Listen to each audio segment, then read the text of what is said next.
Al-Iman TV, sarana penyubur keimanan.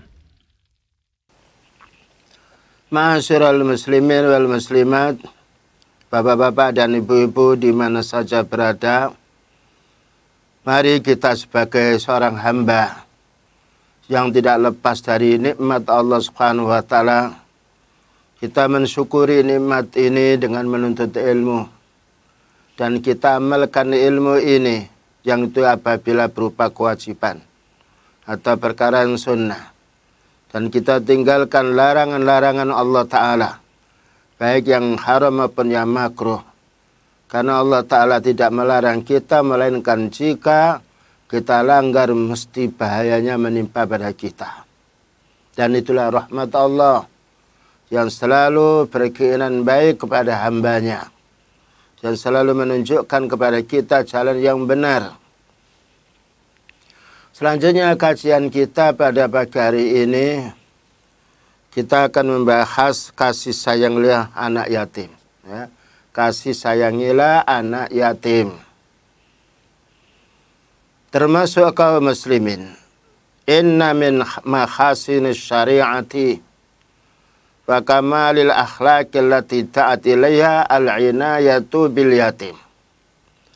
Sesungguhnya paling baiknya syariat Islam ini dan paling sempurnanya akhlak di dalam Islam ini selalu memperhatikan anak yatim.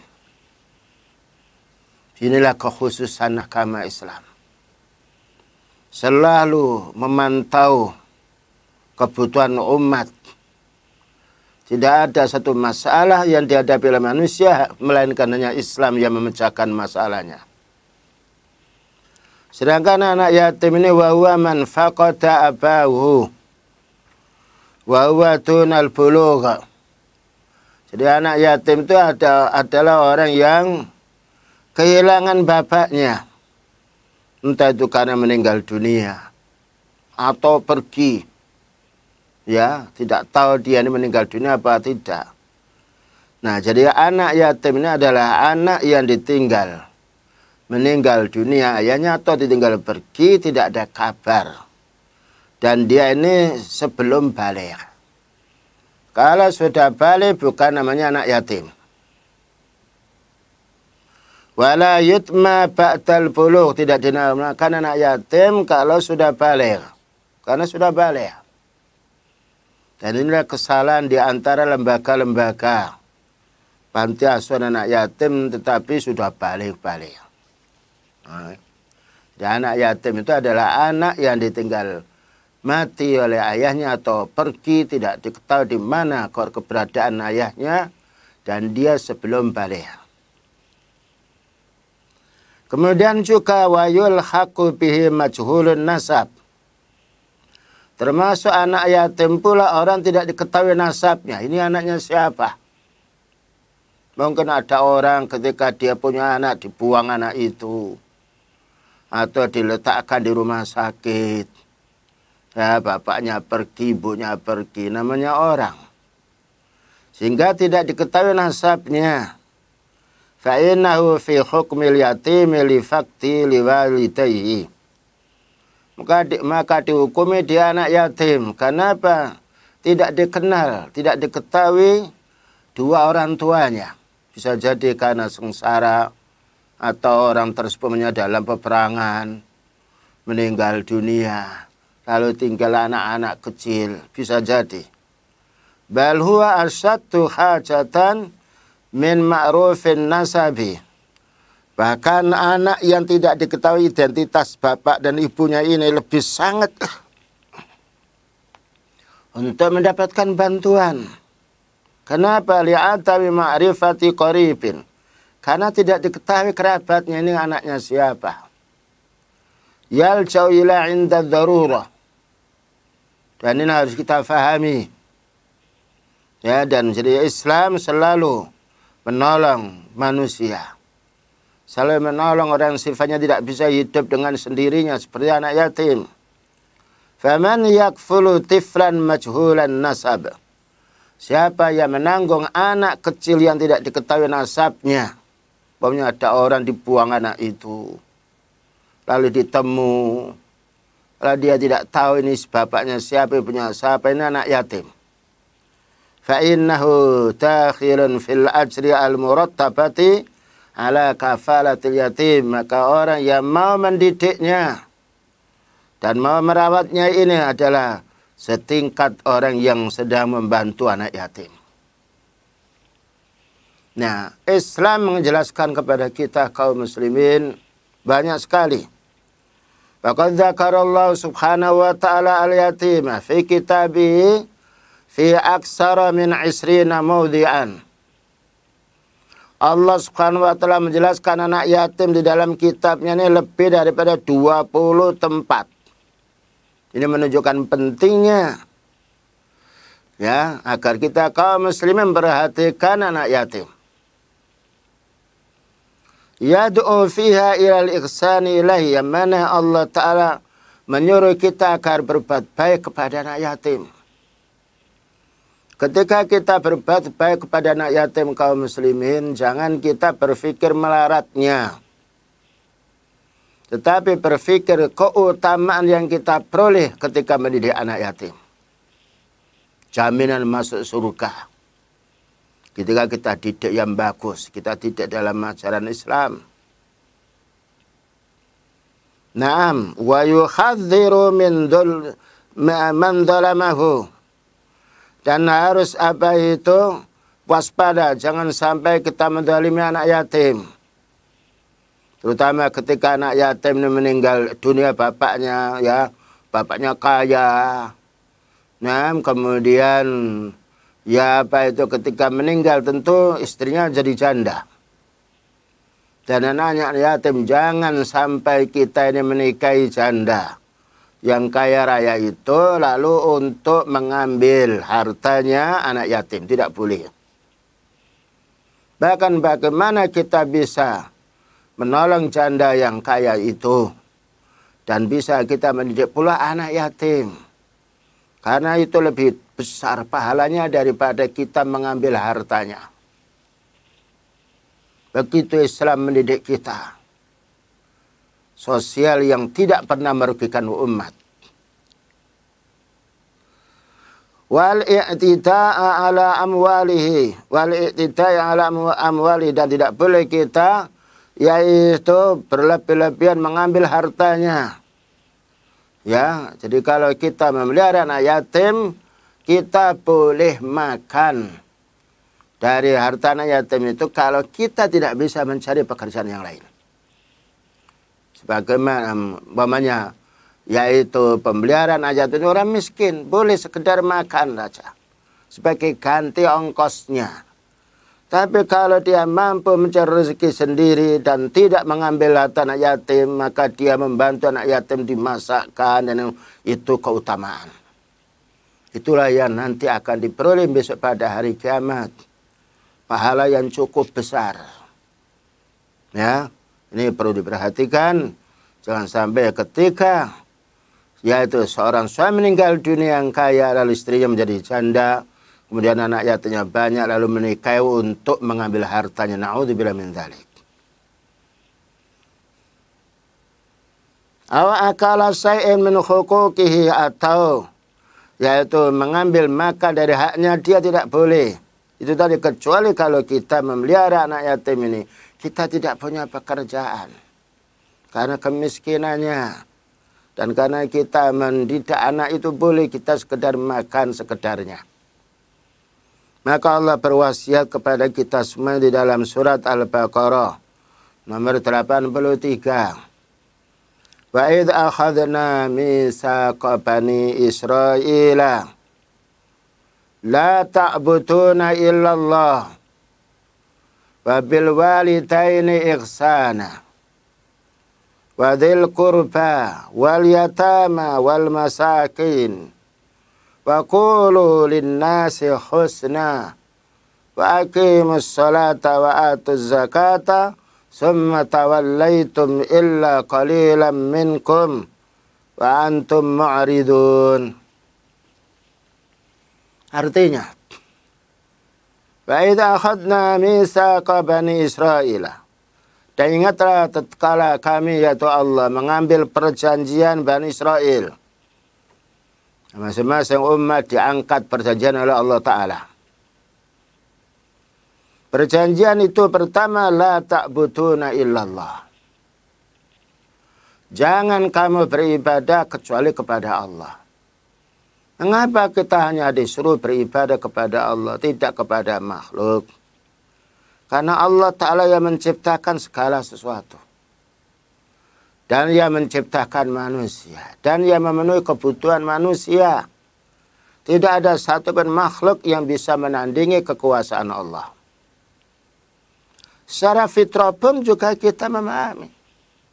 Maka orang yang paling banyak jasa kepada kita, kita dalam hati, dalam fitrah kita timbul ingin berbuat baik kepada yang melakukan jasa baik kepada kita. Bagaimana itu dengan Allah? Yang tidak bisa kita hitung banyaknya kebaikan Allah Ta'ala kepada kita. Allah berfirman, wa in ta'uddu ni'matallahi la tuhsuha. Kalau kamu menghitung nikmat Allah, tidak akan bisa kamu menghitungnya. Dan inilah perlunya kita beribadahnya kepada Allah. Tidak boleh beribadah pada Allah Ta'ala lalu dicampuri beribadah kepada makhluk. Karena Allah Ta'ala tidak mau disekutukan. Sebagaimana makhluknya tidak ada satupun makhluk yang bisa yaitu menyamai ciptaan Allah. Yang nomor 2 wasiatnya Allah Ta'ala terhadap Bani Israel, wabil walidaini ihsana. Kepada kedua orang tuamu hendaknya kamu berbuat baik. Di sini dikatakan ihsana, berbuat baik. Kita tidak disuruh oleh Allah Ta'ala untuk membalas jasanya orang tua. Karena mustahil. Mungkinkah kita akan yaitu menyusui ibu kita, menyusui bapak kita? Mungkinkah kita akan yaitu menggendong bapak kita, ibu kita? Padahal seorang ibu senantiasa semenjak kita dalam keadaan rahim ibu sudah disayangi oleh ibu kita. Dan ayah kita mencari nafkah untuk kebaikan diri kita. Kemudian juga disebutkan di nomor 2. Kenapa kita bil walidaini ihsana dulu? Karena pertama Allah yang menciptakan manusia. Maka kita ibadah kepadanya. Yang nomor 2, Allah menciptakan manusia itu sebab dengan bapak ibu kita. Ya, karena itu setelah kita beribadah kepada Allah, maka langkah kedua bagaimana kita menjadi orang yang berbuat baik kepada kedua orang tua. Karena Allah Ta'ala menciptakan kita lewat, yaitu dengan lahirnya diri kita dari bapak dan ibu. Yang itu sangat sengsara. Dan bayangkan orang tua ini kalau sudah melihat anaknya, itu yang dipikirkan anak. Kepentingan dirinya dikurangi. Maka orang tua ini capek, terutama ibu. Remek badan mereka ini. Karena apa? Karena mengurusi anaknya. Bayangkan ketika kita nangis, buang air, ya, ketika sakit, yang merawati kita adalah orang tua. Dan tidak bisa kita hitung jasanya orang tua kita. Karena itu Allah Ta'ala menyuruh kita, wabil walidaini ihsana. Kepada kedua orang tua hendaknya kamu berbuat baik. Ya, membantu semampunya, berakhlak yang baik kepada orang tua, ya, terutama ketika orang tua sudah lanjut usia. Ya, siapa lagi kalau bukan anaknya yang membantu orang tuanya? Karena orang tua mendahulukan kepentingan anak. Yang nomor 3, wadzil qurbah. Nah, ya. Ini rentetan kita untuk berbuat baik. Pertama, berbuat baik kita pada Allah, beribadah kepadanya. Yang nomor 2, kita berbuat baik kepada yaitu orang tua kita. Yang nomor 3, kerabat. Kerabat ini termasuk saudara, ya, termasuk pula paman, bibi, ya, termasuk pula yaitu anak. Ini dzul qurbah. Dan dikatakan dzul qurbah karena kerabat dekatnya dengan kita. Subhanallah, begitu Islam mengatur masyarakat di dalam kaum muslimin tidak pernah putus. Berbeda dengan orang barat, kalau anak itu sudah umur 17 tahun dilepaskan. Wanita terserah kamu mau apa. Tapi orang Islam tidak. Selagi masih hidup orang tua selalu dia menyambung bagaimana keadaan anak supaya menjadi baik. Dan dinasihatinya karena kebaikan anak sebab pendidikan orang tua juga akan mendapatkan pahala nantinya. Wal yatama, dan ini anak yatim. Ya. Jadi anak yatim tadi adalah anak yang kecil yang belum balik ditinggal mati oleh ayahnya, bukan ibunya. Atau ditinggal pergi. Tidak diketahui di mana bapak itu nggak datang. Mungkin tenggelam atau mungkin perang tidak kembali, nggak ada beritanya. Ya. Atau kita jumpai anak itu tidak diketahui identitasnya. Ini bapaknya siapa, ibunya siapa. Kita temukan ada orang mengambilnya, maka itu adalah anak yatim pula. Sebagaimana keterangan tadi. Begitu Islam mengatur masyarakat seperti ini, agar manusia bisa tolong menolong. Bayangkan anak yatim ini ketika bapaknya tidak ada apa yang ia minta. Biasanya anak dia kembali pada orang tuanya, minta sesuatu pada orang tuanya. Sedangkan seorang ibu kekuatannya tidak sama dengan bapaknya. Kalau bukan kita kaum muslimin yang membantu mereka, siapa lagi? Wal masakin, dan orang miskin, termasuk fuqara pula. Ya. Inilah sosial dalam Islam yang harus kita junjung dan harus kita upayakan, kita hidupkan Islam ini agar masyarakat mengerti faedahnya, nikmatnya agama Islam. Supaya orang-orang yang memusuhi Islam dia tahu. Dengan kita jelaskan faedahnya, mahasinul Islam, kebaikan Islam ini, maka masyarakat akan tahu. Ternyata Islam ini agama yang sempurna. Tidak ada satupun agama yang lain yang bisa melebihi kesempurnaannya Islam. Karena Islam dari Allah. Kemudian juga Allah Ta'ala menyuruh kita wa qulu linnasi husna. Bicaralah kepada manusia dengan bicara yang baik. Kenapa kita disuruh oleh Allah Ta'ala bicara yang baik? Karena kita senang apabila ada orang bicara baik kepada kita. Jadi semua yang diperintahkan oleh Allah Ta'ala tidak berselisih dari kenyataan. Ketika Allah Ta'ala menyuruh kita bicara kepada manusia, karena orang senang kalau kita berhadapan dengan dia, kita bicara yang baik. Ini menunjukkan kita tidak boleh mencaci. Kita tidak boleh menghibah. Kita tidak boleh mencela. Sekalipun orang itu salah. Tapi kita nasihati yang baik. Ya. Maka ketika kita disuruh bicara yang baik kepada manusia, upayakan kita menerima kesenangan jika manusia bicara baik kepada kita. Kemudian juga perintah yang lain, wa aqimus sholat, tegakkan sholat. Karena sholat adalah hubungan kita dengan Allah, 5 waktu minimalnya. Dan sholat ini yaitu inna sholata tanha anil fahsai wal munkar. Sholat ini mencegah perbuatan keji dan mungkar. Bagi orang, makanya kita tidak menjumpai orang maksiat itu lalu sholat 5 waktu. Nah, justru kemaksiatan itu muncul karena mereka tidak sholat. Wa atuz zakat, dan tunaikan zakat, ini juga sosial. Membantu orang-orang miskin, membantu para janda. Membantu orang-orang fuqara, subhanallah. Inilah mahasinul Islam yang kita tidak menjumpai di agama yang lain.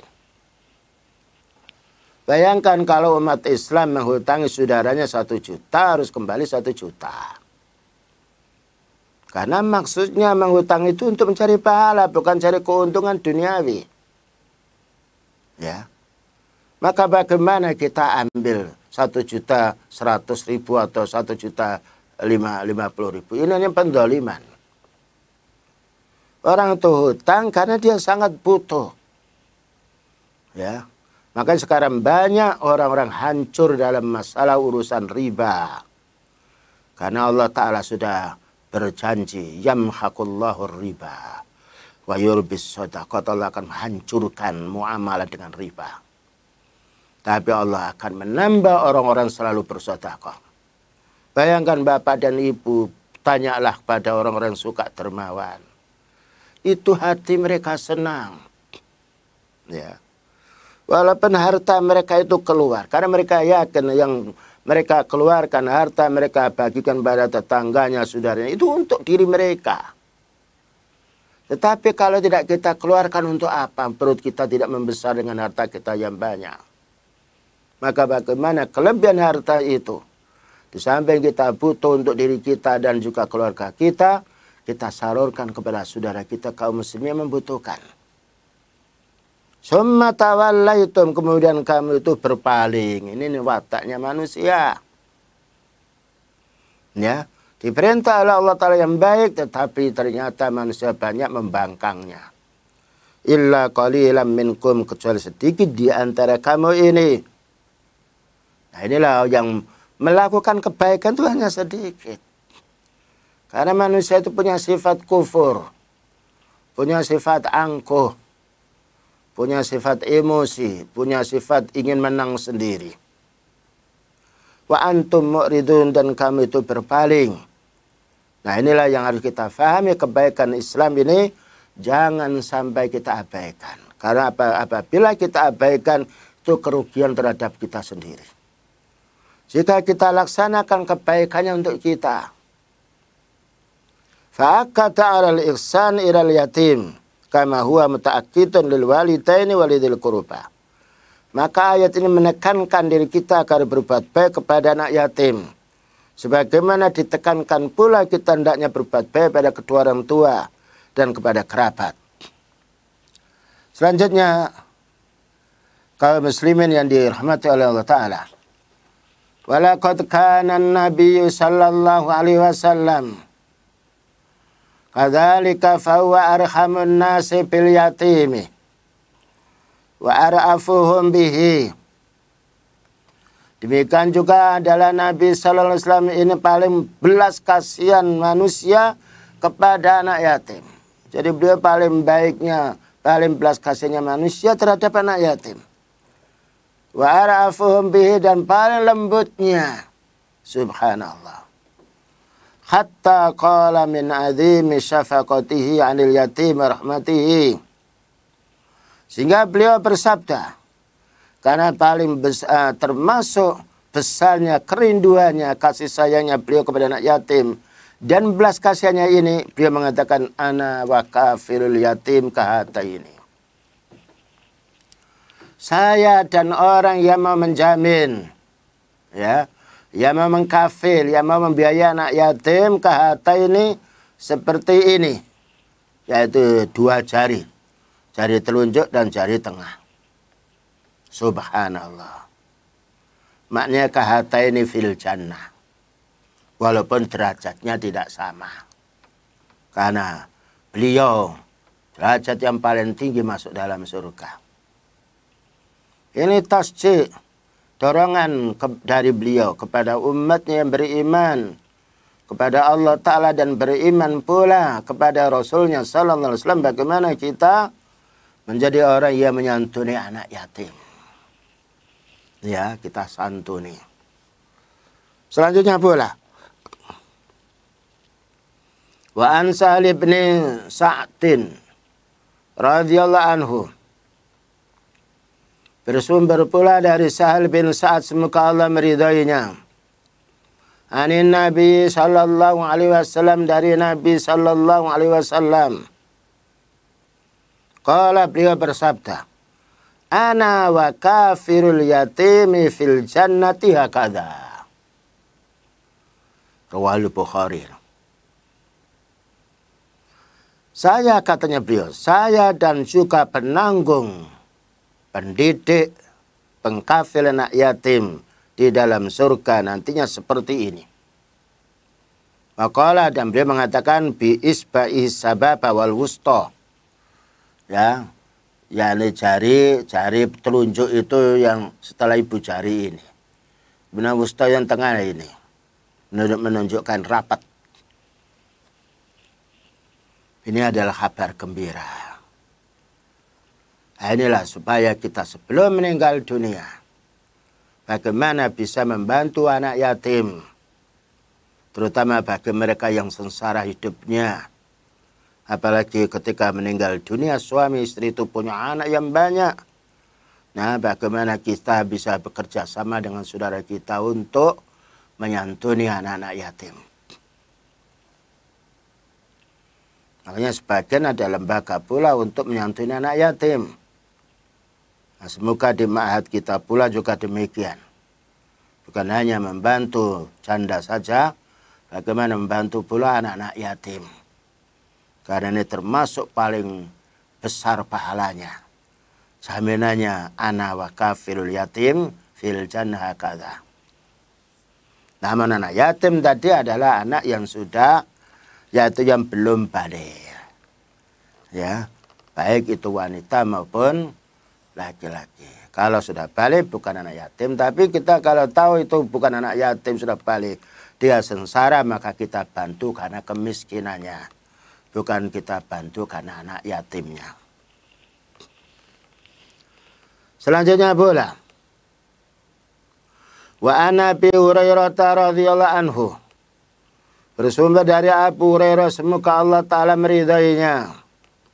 Qala Rasulullah sallallahu alaihi wasallam, kafirul yatimi lahu aw li ghairihi, ana wa huwa kahataini fil jannah. Wa asyara Malikun bis sababati wal wusta. Rawahu Muslimun. Bersumber dari sahabat Abu Hurairah radhiyallahu anhu, Rasulullah sallallahu alaihi wasallam bersabda, penanggung anak yatim untuk dia. Ya, orang menanggung anak yatim ada kalanya menanggung anak yatimnya sendiri. Ada kalanya menanggung anak yatimnya orang lain. Satu contoh umpamanya seorang istri dia. Ya, zamannya ketika meninggal dunia, dia moncat-mancit. Dia berusaha bagaimana bisa menghidupi anaknya. Membantu anaknya itu namanya kafilul yatim lahu. Atau kita menanggung pula ketika ada orang lain meninggal dunia, suaminya kita bantu anak yatim itu. Ya. Apa kata beliau? Ana wa huwa kahataini fil jannah. Saya dan dia seperti dua ini di surga. Maknanya berisyarah Imam Malik rahimahullah ta'ala jari telunjuk dan jari menengahnya. Tapi maknanya bukan berarti masuk surga setingkat, yaitu masuk surganya Rasulullah SAW, bukan. Ayam surga itu tingkatannya banyak. Ya, tentunya paling tingginya, mulianya orang masuk surga adalah Rasulullah SAW. Karena beliau maksum, tidak berbuat dosa, beda dengan kita. Tapi ini cukup memberi kabar gembira agar kita bisa menyantuni anak yatim. Wa fihi, nam. Qala al-Hafidh Ibnu Hajar rahimahullah ta'ala, berkata al-Hafidh Ibnu Hajar rahimahullah ta'ala, wa fihi isyaratun ila anna baina darajatin Nabi sallallahu alaihi wasallam wa kafil yatimi qadra tafawuti ma baina sababati wal wusta. Hadis ini memberi isyarat bahwasanya antara derajatnya seorang Nabi Muhammad sallallahu alaihi wasallam dan yaitu penanggung anak yatim ini semisal perbedaan antara yaitu jari telunjuk dan jari menengah. Wa yakfi fi isbati qurbil manzilah minal manzilah, dan cukuplah dengan menunjukkan bahwanya dekatnya kedudukannya orang-orang membantu anak yatim ini kepada Rasulullah sallallahu alaihi wasallam, walaupun toh derajatnya beliau lebih tinggi daripada orang mengkafil anak yatim. Selanjutnya pula perlu difahami, qala al-Hafidh Abu Umar bin Abdul Barr rahimahullah ta'ala, wa hadhihi fadilatun azimah ila kulli man dhamma yatiman ila ma'idatihi. Dan hadis ini menunjukkan pula, katanya Al-Imam Abu Umar bin Abdul Bar, bahwasanya hadis ini menunjukkan kemuliaan yang cukup besar untuk setiap orang yang mau menghimpun, ya, dan mau memelihara anak yatim ini di pangkuannya. Wa anfaqa alaihi min tulihi, nah, dan mau berinfak, ya, mau menginfak, ya. Atau mungkin dia anak itu sudah balik, ya, tapi dia belum pula bisa untuk mandiri, tidak mengapa, kita bantu, ya, walaupun sudah bukan anak yatim, karena asalnya anak yatim, kita bantu, kan membantu orang sang membutuhkan besar pahalanya. Beliau bersabda, wallahu fi aunil abdi maka al abdu fi auni akhi. Maka Allah Ta'ala yaitu menolong hambanya selagi mau menolong saudaranya. Wa anfaqa alaihi min taulihi, dan juga mau berinfak pula, ya, berinfak sekalipun sudah keluar dari yatim diinfaki, ya. Ini termasuk bagian bantu fuqara. Pertama bantu fakirin, yaitu yatimnya, kemudian beralih kepada membantu fuqara.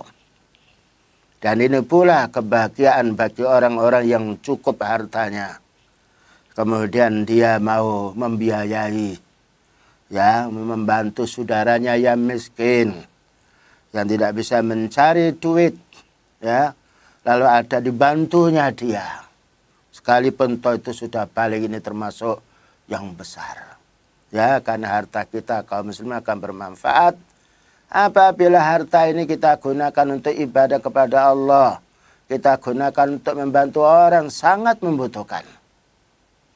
Sebab kalau harta tidak kita salurkan ke jalan Allah Ta'ala, tidak ada artinya. Hanya tertimbun saja. Sedangkan kita tidak bisa menghabiskan harta itu. Menikmati semuanya tidak bisa. Karena itu solusi bagaimana kita ketika dilebihkan oleh Allah Ta'ala harta, kita infakkan kepada orang-orang yang sangat membutuhkan. Fa'idha kana ma'adhalik minal ladhina qalu rabbuna Allah summa istaqamu. Jika orang itu mendidik anak yatim, bahkan juga ketika sudah keluar dari umur anak yatim, dia masih bantunya, ini termasuk orang yang berkata rabbuna Allah. Rabb kami adalah Allah, summa istaqama, kemudian mereka istiqamah. Nala dzalika, dia akan memperoleh pula wa hasbuka biha fadilatun wa qurbatun min manzilin Nabi sallallahu alaihi wasallam, maka cukuplah kamu akan mendapatkan kemuliaan pula dan juga yaitu pendekatan dengan yaitu tempatnya Nabi Muhammad sallallahu alaihi wasallam fil jannati, di dalam surga. Sekarang makna yaitu kafalatul yatim. Ini perlu difahami. Makna kafalatul yatim, karena ada kekeliruan sebagian manusia. Apa yang dimaksud dengan menjamin atau menanggung anak yatim ini? Takunu pertama al-infaqu alaihi. Nah, kita harus berinfak. Nah, kita lihat kebutuhannya apa, makan, kok belum makan, kita kasih makan.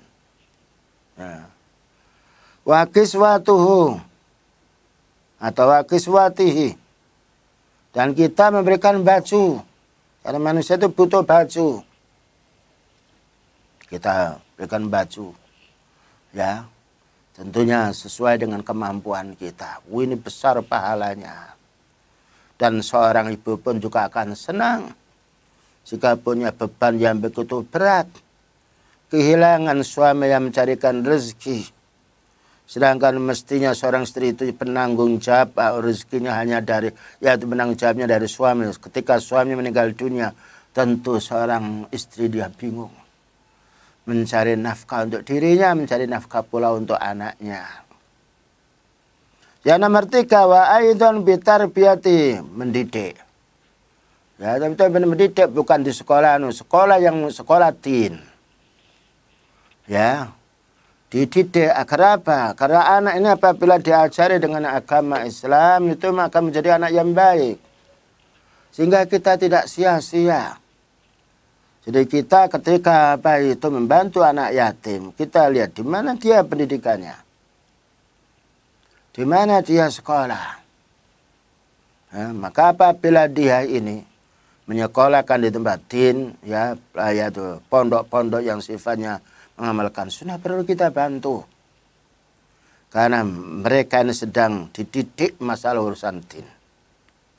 Wa ta'tibihi, dan kita harus mendidik pula akhlaknya, ya bersabar, ya. Karena namanya seorang anak kecil banyak tingkahnya. Ketika bapak yang berhak untuk menasihatinya tapi kehilangan dia ayahnya, maka kadang suatu saat anak yatim itu brutal. Ya, itu tidak kita salahkan karena keterbatasan seorang ibu mendidik anak.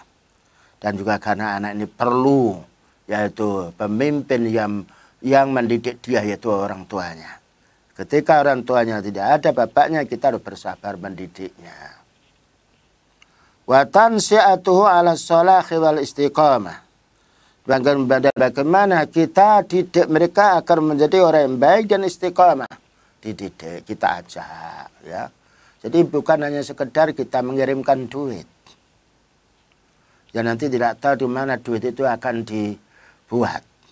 Jadi kita kasih makan, kita kasih infak, kita didik, bahkan juga satu saat ya kalau kita memang bisa mengambil anak itu, kita didik, kita ajak untuk mengaji. Nah, itu ajak untuk bepergian yang selainnya agar mereka menjiwai bahwasanya yang mengajak sana orang-orang yang baik. Dan hendaknya pula bagi pengkafil anak yatim bersabar. Falaisatil kafalatu bi'id'amihi ta'ami wa tahdhiyatihi bidunya wa tawfiril libasi lahu faqat. Bukan yang dinamakan mengkafil anak yatim itu hanya ngasih makan. Ya. Memenuhi apa menjadi kebutuhan perutnya. Atau hanya memberikan baju, ini hanya menutup aurat di dunia.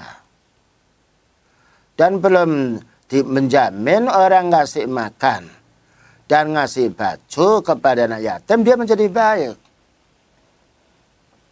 Karena ngasih makan ini untuk kesehatan badannya.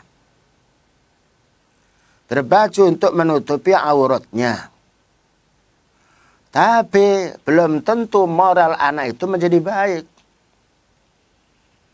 Inilah kadangkala kekurangan-kekurangan dari lembaga-lembaga yang mendidik anak yatim.